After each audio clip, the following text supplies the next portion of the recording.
Hello friends, আসসালামু আলাইকুম। আশা করছি আপনারা ভালো আছেন। রকি বিডি ব্লগসে স্বাগতম। আমার সবচেয়ে বেশি যে ভিউটা হয়েছিল আসলে বর্ডার ক্রস বাইকে, যেটাতে আমি থাম্বনেইল দিয়েছিলাম বর্ডার ক্রস বাইক কিনে ধরা।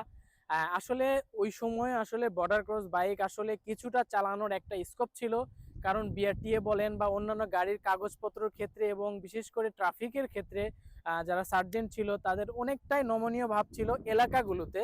তখন দেখা যাচ্ছে বর্ডার যে এলাকা, যশোর বলেন, হিলি বলেন বা এই যে বেনাপোল, এই জায়গাগুলোতে কি হতো, তখন হচ্ছে এলাকায় বাইকগুলো চালানো যেত।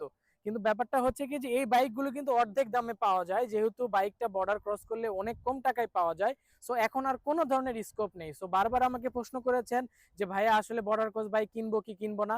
আসলে ভাই আমি একবারে বলে দিব না, কারণ এখন আপনার বাইকটা রাস্তায় বেরোলেই ধরলেই র্যাকার কেস দিয়ে সেটা হচ্ছে আপনার একবারেই হচ্ছে থানায় র্যাকার কেস আর মামলা দিয়ে পাবেন না। সো এতটুকুই।